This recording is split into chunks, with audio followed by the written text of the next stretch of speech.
Vous êtes bien sûr la première, merci de nous rejoindre. Voici les principaux titres de ce journal. 1 an de prison ferme pour avoir braconné des tortues marines. C'est la première fois qu'une peine aussi lourde est prononcée à l'encontre d'un braconnier. Nous verrons dans un instant ce qu'on lui reproche exactement.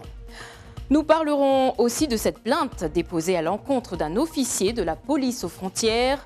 L'homme aurait aspergé un passant de gaz lacrymogène sans raison valable.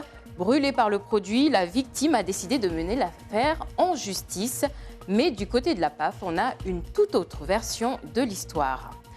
Enfin, nous irons faire un tour au Forum de l'apprentissage. L'événement réunit aujourd'hui collégiens et lycéens, des jeunes venus chercher une nouvelle voie vers l'insertion professionnelle.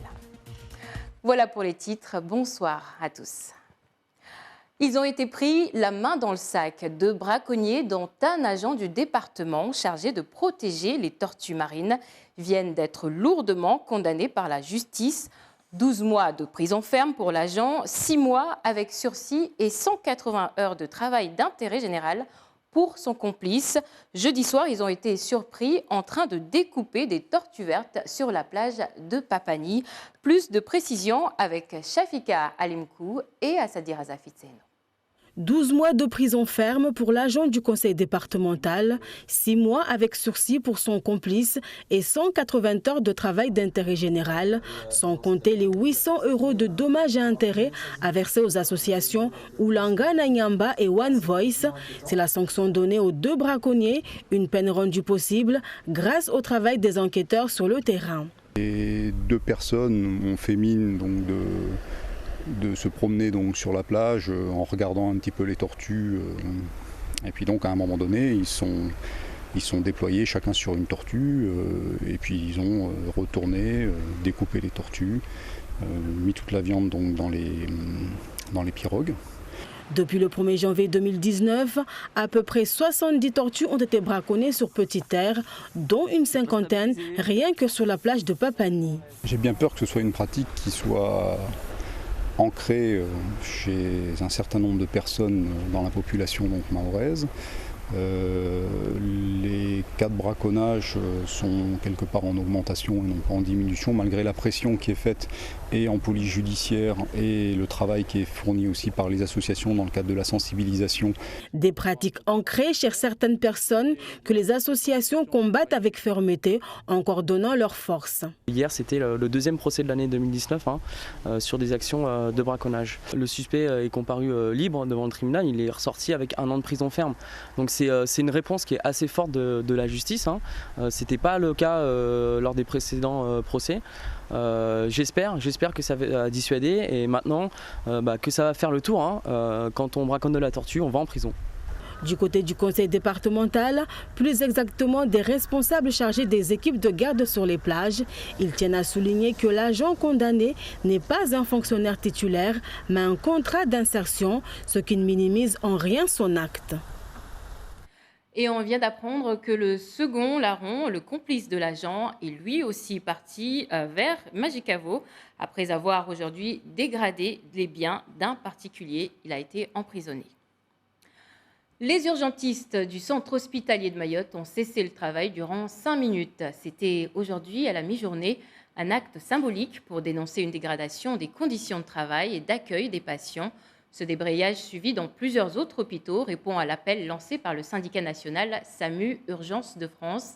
Les urgences de Mayotte ne sont pas épargnées par les problématiques qui impactent directement la sécurité et la qualité des soins. On dénombre d'ailleurs près de 60 000 entrées par an aux urgences, dont 150 par jour. Je vous propose d'écouter Jeanne Duprat et Fabrice Lefebvre, les responsables du service. Ils sont au micro de Taslim Abdo Hamza et Youssouf Ahmed Matoir. Partout en France, les personnels et aussi les usagers sont mécontents de certaines situations parce que les conditions sont identiques. Il y a des endroits, on ne va pas faire la comparaison, je pense que ce n'est pas le propos. Il y a des endroits, oui, où c'est bien pire. Je pense qu'il y a des endroits en France où les conditions d'accueil sont très mauvaises. Des patients attendent jusqu'à 24 heures avant même d'être examinés par un médecin. Je ne pense pas qu'on puisse dire que c'est le cas ici. Voilà, ici, on a eu depuis quelques années une augmentation de moyens, même si on peut dire malgré tout que ce n'est pas encore assez. Quoi qu'il en soit, on sauve des vies tous les jours aux urgences, d'accord ? Moi, je convie à n'importe qui de venir en réanimation. Là, il y a 16 personnes en réanimation qui sont en train d'être sauvées. Si on ne les soignait pas, ils mourraient, d'accord ? Après, il y a toujours des gens mécontents. Il y a des gens mécontents partout. Et c'est beaucoup plus facile de critiquer, d'accord ? En disant qu'on ne fait pas notre travail correctement. Sauf que, comme ma collègue a dit, on essaie de le faire correctement. Et nous, ce qui nous importe, c'est les urgences d'abord vitales. Eux aussi ont tenu à afficher leur mécontentement vis-à-vis de la loi Blanquer cette fois-ci, mais seule une trentaine d'enseignants grévistes a été présents devant le vice-rectorat ce matin. Ils dénoncent cette réforme qu'ils estiment destructrice. Le projet de loi École de la confiance a déjà été adopté par l'Assemblée nationale et le Sénat, mais les syndicats ne décolèrent pas. Ils avaient d'ailleurs demandé aux 2 députés de Mayotte de ne pas la voter. Taslima Abdou Hamza et Youssouf Ahmed Matoir ont recueilli leurs arguments. Écoutez-les. C'est vraiment une loi de régression sociale. Il s'agit de s'attaquer à la fonction publique telle qu'on la connaît, une fonction publique qui garantit l'indépendance des agents, qui garantit un service public, on l'essaye de qualité. Aujourd'hui, on veut la contractualiser, on veut précariser la fonction publique et on veut y rajouter davantage d'opacité et je dirais davantage de contrôle des fonctionnaires, c'est pas tolérable. Il y a une des dispositions de cette loi il s'agit de fusionner les comités techniques et les CHSCT qui sont, je dirais, deux commissions qui ont des rôles différents. Aujourd'hui, en les fusionnant, on veut amoindrir le rôle des représentants du personnel et évidemment, on voit bien que le gouvernement n'accure des conditions de travail des personnels. Nous voyons bien la dépendance qu'il y a. Aujourd'hui, nous avons beaucoup de contractuels dans le second degré et ces contractuels sont beaucoup moins libres de dire ce qu'ils pensent que nous qui sommes des fonctionnaires titulaires sous statut. Et nous souhaitons pour ces contractuels qu'ils puissent être titularisés et non pas qu'on leur offre un statut une situation encore plus précaire. C'est ce qui risque de se passer puisqu'on va pérenniser en quelque sorte la situation de contractuels. Ce n'est pas une bonne chose, y compris pour tous nos collègues contractuels. Dans un tout autre domaine maintenant, après les récentes accusations de contrôle abusif, les fonctionnaires de la police aux frontières font de nouveau parler d'eux. Un homme vient de porter plainte après avoir été aspergé de gaz lacrymogène, ce qui lui a valu d'importantes brûlures au cou.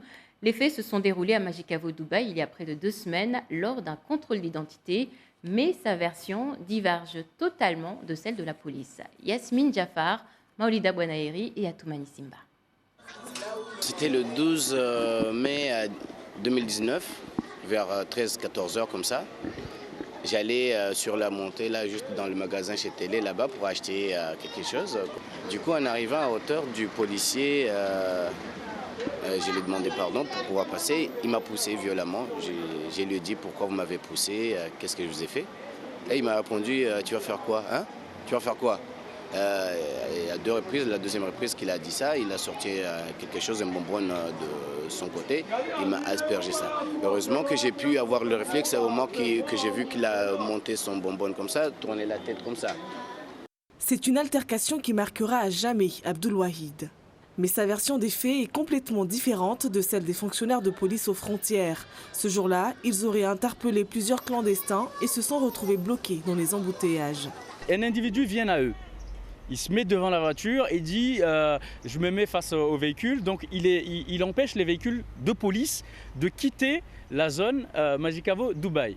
Un des fonctionnaires va descendre du véhicule et va inviter l'individu à se déplacer au bord de la chaussée. L'individu est violent et refuse catégoriquement les injonctions qui lui sont données.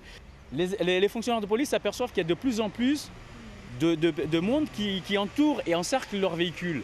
Donc pour permettre leur protection et leur dégagement, donc leur intégrité physique et l'intégrité physique des personnes qui sont interpellées, ils ont privilégié l'usage de lacrymogènes, armes intermédiaires, pour se dégager de cette zone qui devenait dangereuse pour eux-mêmes et pour les autres.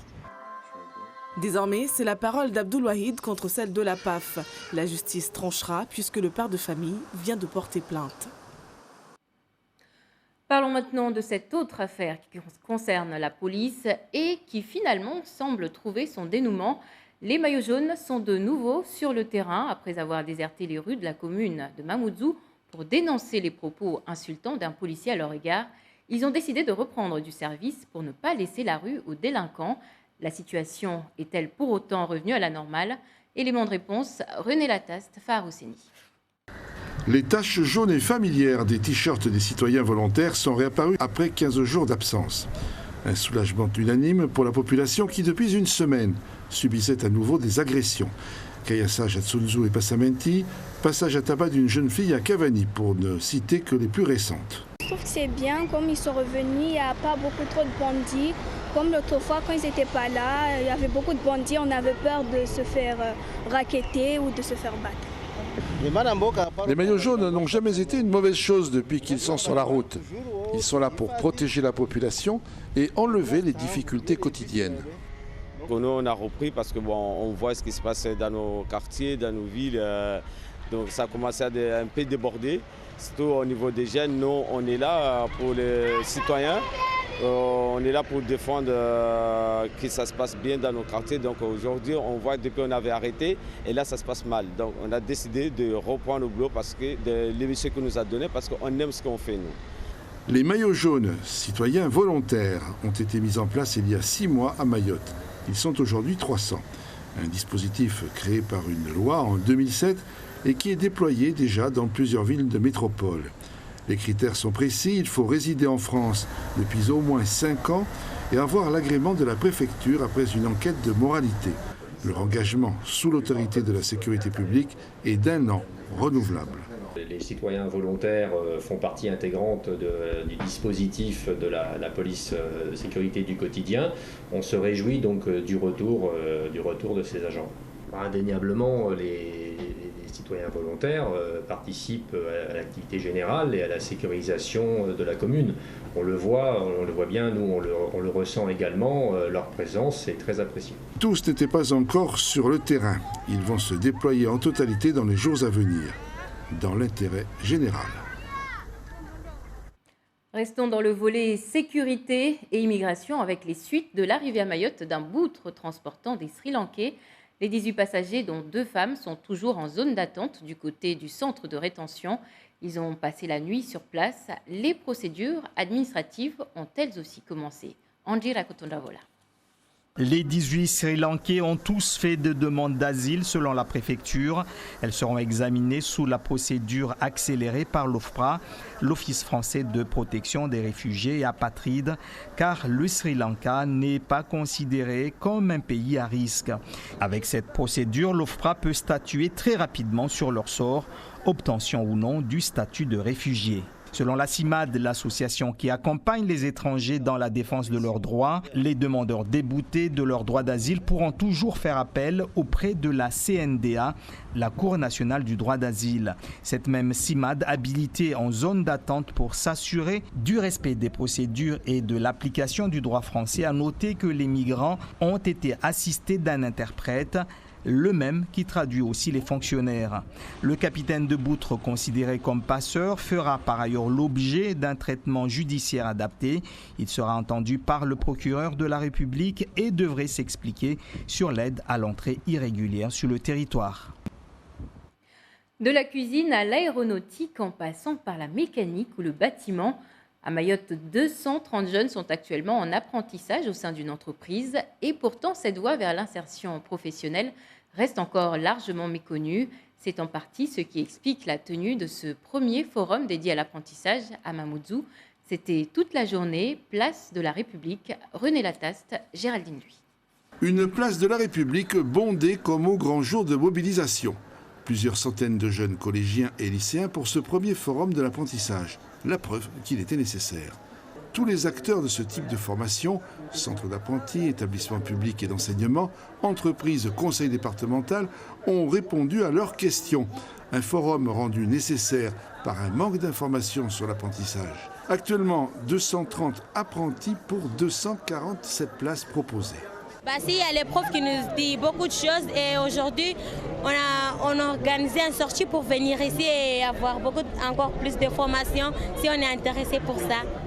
Personnellement, j'ai vu des choses, mais ça ne m'intéresse pas trop. Mais c'est intéressant quand même. On est venu ici pour regarder ce qu'on va nous dire parce qu'on nous a dit qu'il y a beaucoup de formations, des fichiers pour s'inscrire à l'emploi. 15 formations sont proposées, dont 11 en CAP et 4 en Bac Pro. Depuis une loi de 2017, la limite d'âge a été repoussée de 25 à 29 ans et à partir de 15 ans.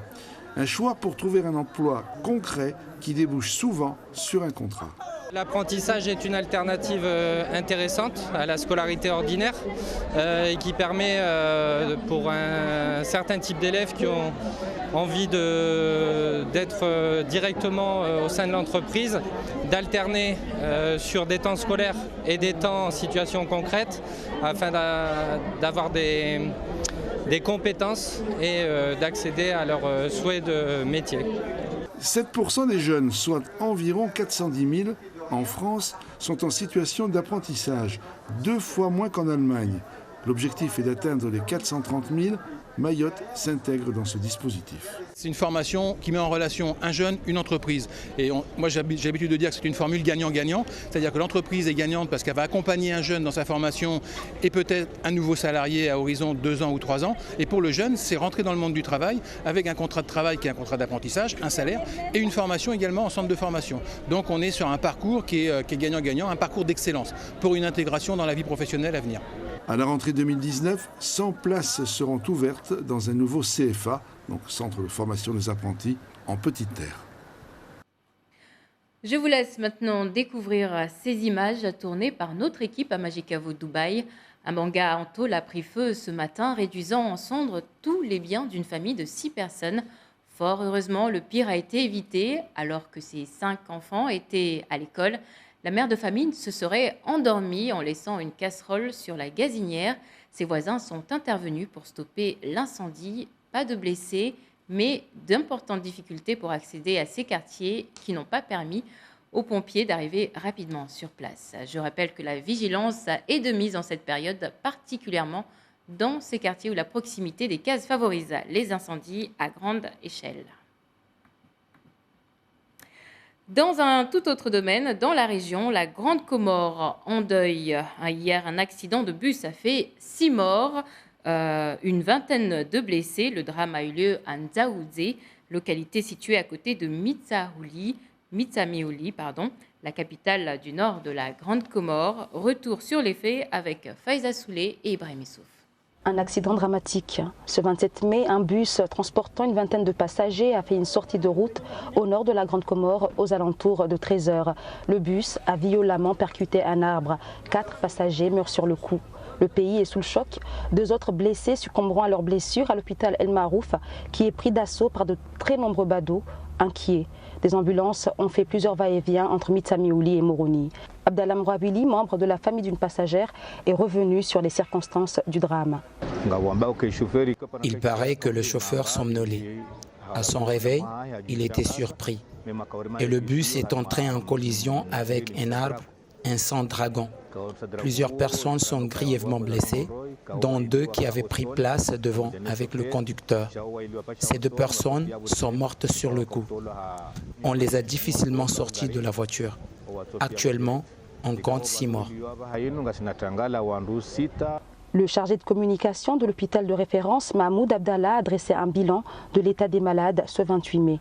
Actuellement, on a 10 patients qui sont en hospitalisation au niveau du Sachin El Marouf, dont il y a 5 patients qui sont en hospitalisation en réanimation. Et puis il y a 3 patients qui sont en salle de réveil, réanimation aussi, et puis 2 patients qui sont en chirurgie. La route de Mitsamioli, flambant neuve, a enregistré plusieurs accidents depuis sa réfection l'année dernière. Ce dramatique accident relance le débat sur la délimitation des vitesses inexistantes en Union des Comores. Il relance également le débat sur l'absence de contrôle technique des véhicules. C'est sur ces images que nous refermons ce journal. Je vous rappelle notre titre du jour. Un agent du département chargé de protéger les tortues marines a été condamné à 1 an de prison ferme pour braconnage. Jeudi soir, il a été surpris en train de dépecer des tortues sur la plage de Papani. C'est la première fois qu'une peine aussi lourde est prononcée pour ce genre de délit. Voilà, c'est la fin. Merci de nous avoir suivis. Dans un instant, Ray Kamadi vous attend pour l'édition en maoré. Quant à moi, je vous donne un rendez-vous demain dès 13 h. Merci à vous.